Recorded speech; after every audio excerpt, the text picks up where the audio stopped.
Oh, you caught me. One of my secret vices is reading comic books, and I'm still reading one that I discovered in my youth. I was probably maybe like 12 years old when I discovered the comic book Gru, and I still love it to this day, although it really shows the level of my maturity. I'm Brian Batista, and my friends call me Bunny. It's a long story. I want to give a shout out to all the students locked down, especially you guys down at Willow Park School.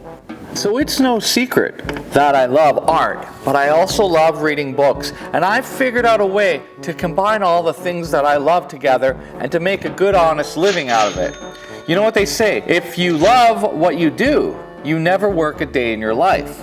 Stay to the end, smash that like, hit the subscribe, help me out on that YouTube algorithm, and leave comments below. I'm going to change out of my signature hat into one more fitting for the subject we're talking of today. This is episode 72, and we're going to talk about the language of graphic novels and comic books.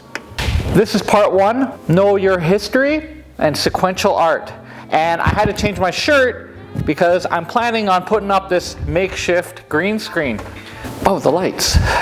The contents of these videos comes from the fact that for years I taught how to draw cartoons at ACAD, which is now AU Arts, and also a full course I developed on creating graphic novels and comic books at MRU.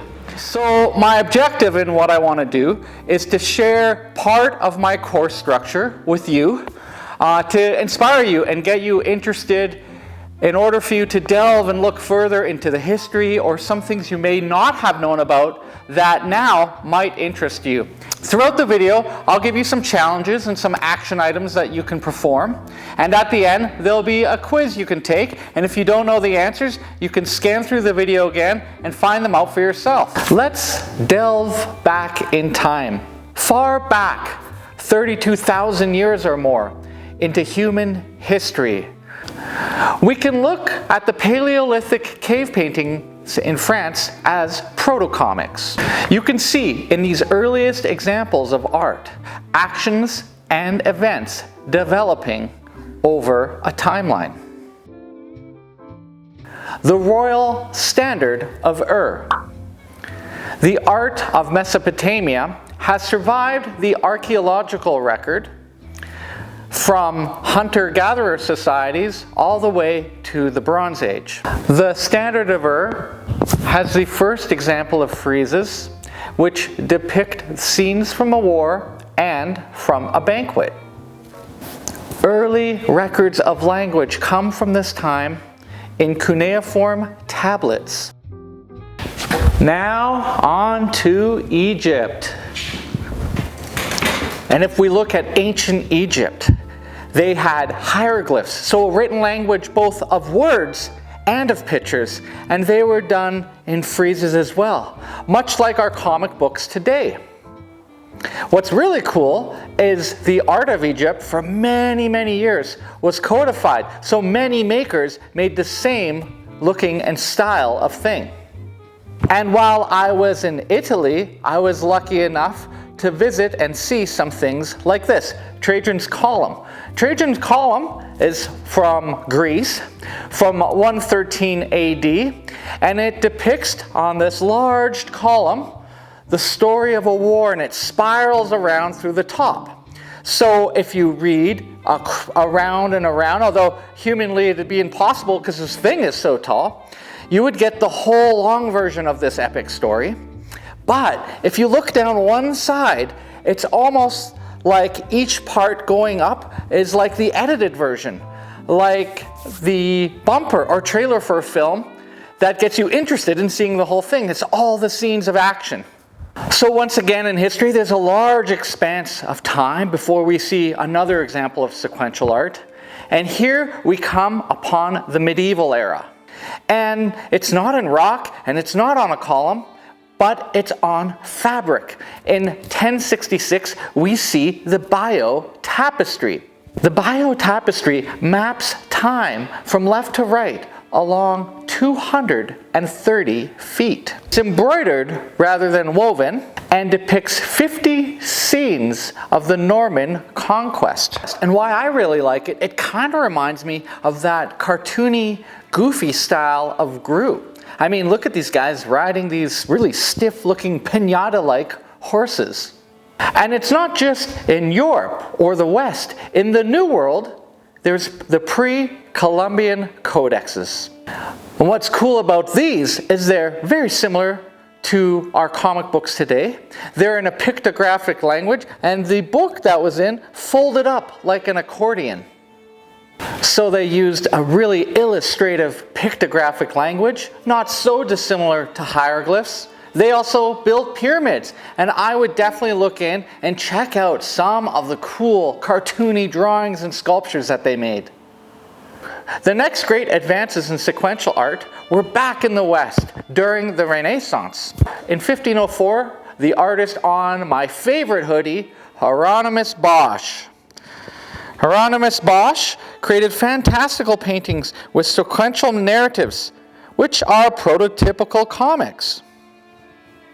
One of the most beautiful pieces of art I've ever had the luck to see was completed in 1512 by Michelangelo, and that is the Sistine Chapel and the Last Judgment. And I encourage any of you that this is something one can look up to. In 1536, Flemish artist Cranach the Elder made one image that travels around the picture space telling a sequence of events through time. In the 1560s, Peter Bruegel the Elder did a series of works based on biblical subjects, as well as the Four Seasons, consisting of 4 separate works. And that covers artists from a fine art perspective. But if we rewind time a little bit, there's a mechanical invention that greatly enhanced humankind. And I bet you know what it is. Let me give you a little hint. It was invented in 1440. Do you know what it is? That's right, the Gutenberg Press. Movable type printing brought in the era of mass communication. This allowed for the mass circulation of ideas and education. And it's here in printing that we see different inventions and advancements rapidly come, used by Barlow and Hogarth, text under pictures or text bubbles.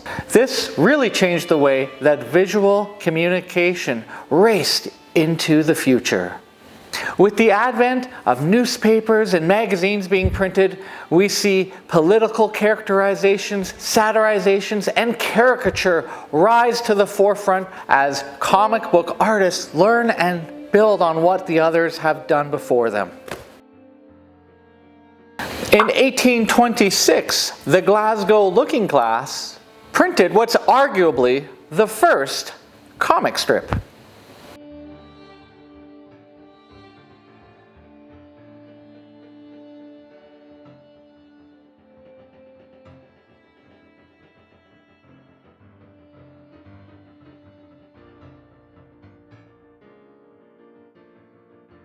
One of the first handheld cameras was named after them, the Eastman Kodak Brownie camera. From 1903 to 1911, another Canadian boy and superstar in the comic world is Winsor McCay, and he made Little Nemo in Slumberland and one of the first animated cartoon characters, Gertie the dinosaur. In the early 20th century, cartoons were very popularly printed in newspaper and magazines. And as technology advances, we see photography, then celluloid and animation. And these genres start to cross over into the art forms that we have in present day. So up until now, we've covered a little bit about the history of mankind, art history, and also somewhat technology. And now we arrive at the 20th century, the part that you're waiting for, post-1900s, the golden age of comics, and what you're probably most familiar with, which is superheroes. And in 1938, Action Comics #1 premiered, and on the cover was Superman. The Man of Steel crash-landed to Earth in our great time of need, just post-Great Depression, with almost godlike powers. Superman was an idol of hope for readers. During difficult times, he captured the hearts of the mainstream. Be sure to check out the Fleischer Brothers Superman animated series. National Allied, who produced Superman, eventually became DC. And while we're here, it's good to cover some things about DC, which stands for Detective Comics. And it's easy to remember because they introduced Batman and Robin, the caped crime fighters. They're like detectives, but DC also created Wonder Woman, Flash, Green Lantern, the Atom, Green Arrow, Aquaman, Captain America, and teams like Justice League, Suicide Squad, Teen Titans, and so many more. DC antagonists or supervillains include Joker, Lex Luthor, Harley Quinn, Darkseid, Ra's al Ghul, Anti-Monitor, Deathstroke, Sinestro, Black Adam, Brainiac, and that's just to name a few. Get acquainted with them and with the DC fictional universe. DC has also published non-DC universe things like Watchmen and V for Vendetta under the Vertigo banner. But I digress. Shortly thereafter, 1939, came Timely publications, and also they were known as Atlas Comics, which later in 1961 changed their name to Marvel. You're definitely familiar with Marvel. They launched with Fantastic Four. Creators like Stan Lee, Jack Kirby, Steve Ditko, and more made a fictional Marvel universe which takes place in locations that are in our present time and resemble real-life cities like New York. Marvel is responsible for Spider-Man, Hulk Smash, Captain America, Thor, Doctor Strange, Iron Man, Deadpool, Wolverine, Daredevil, Ant-Man, and a lot more. Marvel teams include Avengers, Inhumans, Guardians of the Galaxy, S.H.I.E.L.D., and of course, my favorite, X-Men. And in no particular order, Marvel antagonists and supervillains are Green Goblin, Magneto, Red Skull, Doctor Doom, Venom, Loki, Thanos, Ultra, Dr. Octopus, and I'm sure you can name even more. After World War II and the dropping of the atomic bomb, we see a trend in comic books towards science-based stories, things like nuclear fallout being responsible for mutations and superpowers. And it makes sense because comic books are a way to reflect upon ourselves. Radio shows, films, animated series are accompanied by cartoons and Disney publications. And as comics grow in popularity, they also expand to other genres: humor, western, romance, crime, and horror. And it's horror, like Tales from the Crypt, that brought about a general public concern that the content youth were consuming was dangerous. In 1954, started the Comics Code Authority, and you can look up to the top left of a lot of your comic books. That CCA logo is basically a censorship body to protect young readers. At this point, the world of comics explode. There aren't just two big companies, there are so many more. You can look at independent publication, underground comics, there are awards for comics, and comic expos and conventions.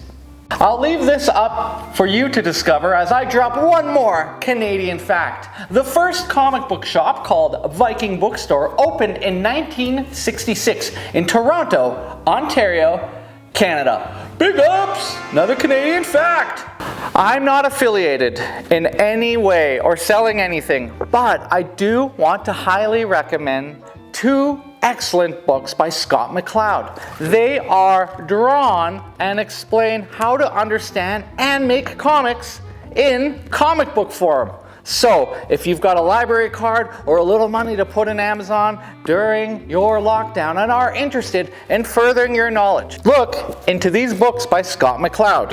Okay, we've run out of time. I need to leave it at that. That's my very brief, condensed introduction about this massive thing that's comic book and graphic novels, and I hope you found something of interest to you, for you to sink your teeth in, dive in, find out more. I want you, if you're creating something, to make a reference to the history that's gone before. Know your history and know thyself. There are tons of other topics out there.